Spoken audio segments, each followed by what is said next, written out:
बिहार शिक्षक बहाली 2019-2021 की बड़ी खबरों के साथ मैं नीरज एक बार फिर आपके साथ। शिक्षा विभाग ने एक बड़ा लेटर जारी किया है। कोरोना प्रकोप को देखते हुए पंचायत चुनाव में हो रही देरी को देखते हुए लेटर जारी किया गया। इसमें अध्यादेश का हवाला देते हुए ये साफ किया गया है कि जब तक पंचायत चुनाव न हो जाए परामर्शित समिति बिहार शिक्षक बहाली को आगे बढ़ाएगी। ऐसे में कुछ अभ्यर्थियों को ये लगता था कि बहाली प्रक्रिया रुक जाएगी पंचायत चुनाव से। इस लेटर के बाद इस पर विराम लग गया है। ऐसे में सीटेट दिसंबर और जनवरी अभ्यर्थियों के लिए भी बड़ी खबर है। जनवरी 2021 अभ्यर्थियों के साथ चंदा चोर गिरोह ने किया है बड़ा धोखा। अभ्यर्थियों से चंदा उगाही तो जोरों पर है, पर उन अभ्यर्थियों का नाम केस में कहीं नहीं। अगर एलपीए का केस डिसमिस हुआ और सुप्रीम कोर्ट जाना पड़ा तो जनवरी 2021 अभ्यर्थी कहीं के नहीं रहेंगे।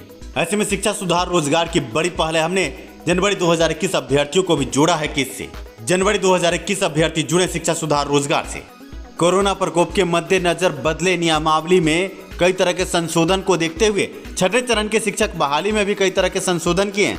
ऐसे में शिक्षा मंत्री के हवाले से एक बड़ा लेटर जारी हुआ है। लेटर में छठे चरण के शिक्षक बहाली के संबंध में कई तरह के निर्देश दिए गए हैं। आपकी स्क्रीन पर लेटर है, आप देख सकते हैं। 18/6/2021 को ये लेटर प्रकाशित हुआ है।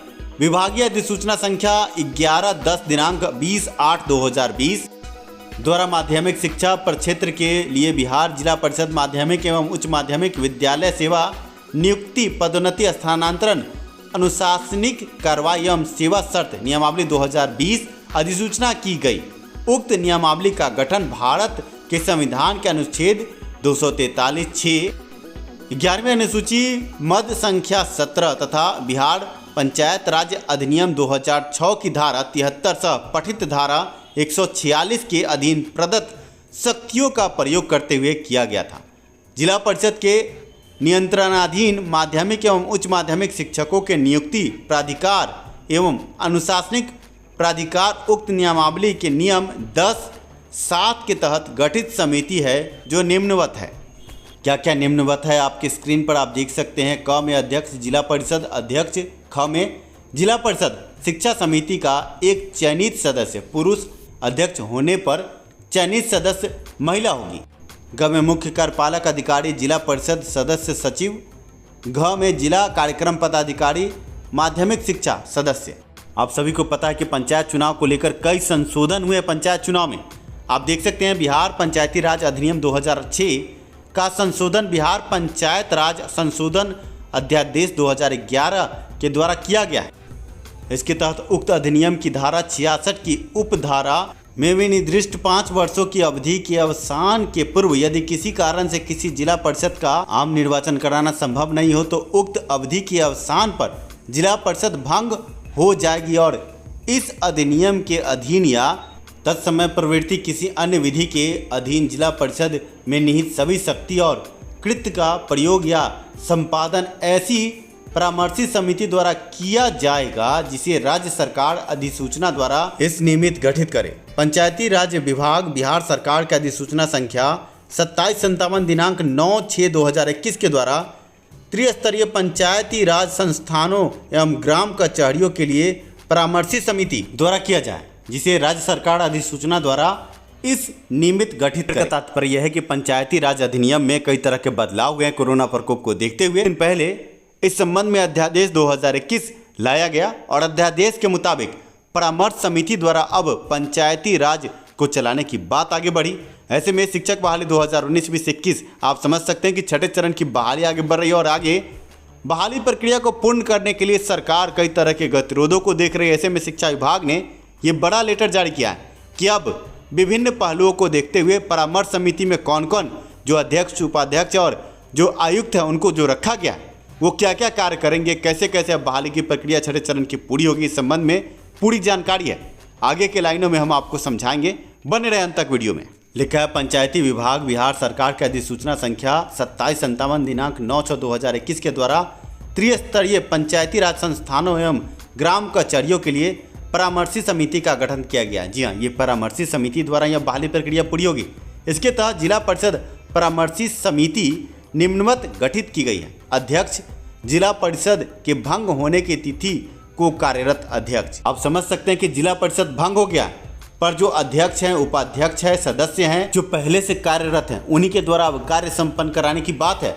मुख्य कार्यपालक पदाधिकारी उप विकास आयुक्त को भी रखा गया है। ये 4 स्तरीय समिति है।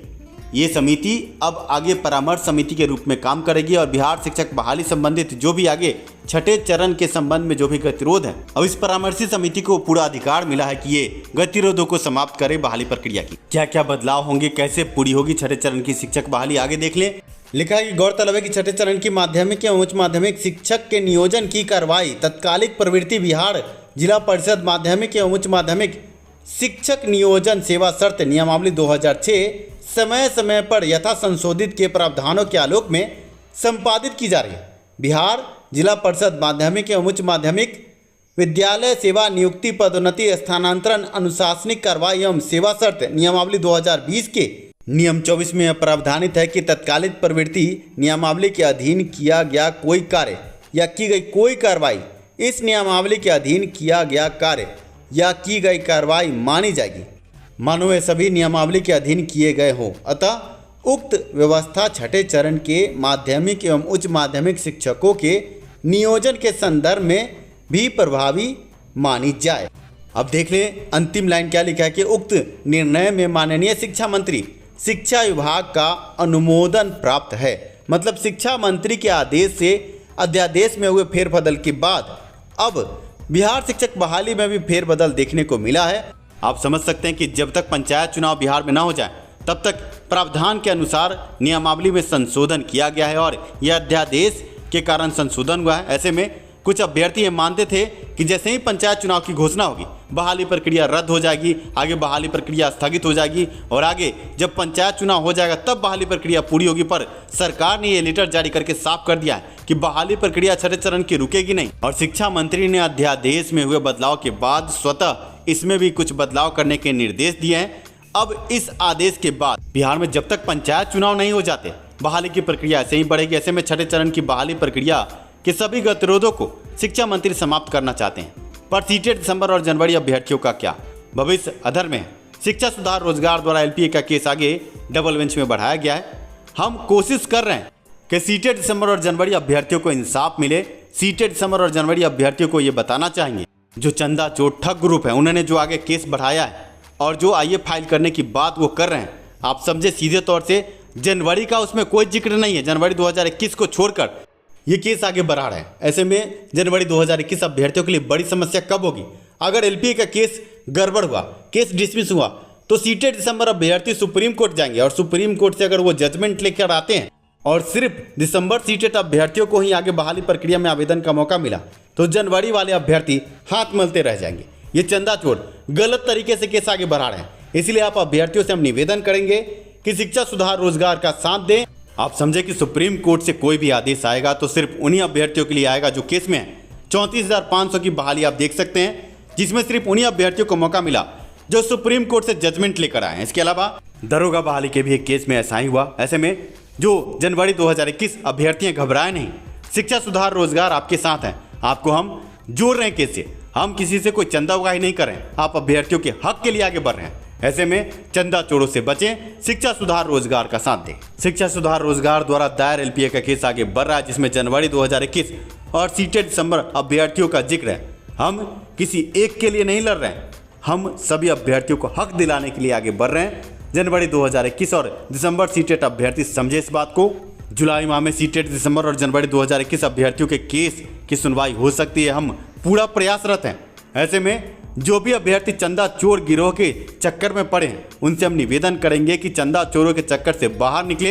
इन्हीं के कारण फर्स्ट बेंच का केस डिसमिस हुआ था। आप अभ्यर्थियों से एक और निवेदन है, वीडियो को लाइक जरूर कर दें। आप लाइक करना भूल जाते हैं। चैनल को सब्सक्राइब करें, वीडियो को लाइक करें और अन्य अभ्यर्थियों को भी ये वीडियो शेयर करें जिससे अभ्यर्थियों में जो भ्रम और भ्रांति की स्थिति बनी है और चंदा चोर गिरोह के चंगुल में जो अभ्यर्थी फंसे हैं वो भी बाहर निकलकर अपनी बात को सही तरीके से आगे रख सकें शिक्षा सुधार रोजगार के साथ। आप अभ्यर्थियों को भ्रम और भ्रांति से बचाने के लिए शिक्षा सुधार रोजगार ने व्हाट्सएप ग्रुप भी बनाया है।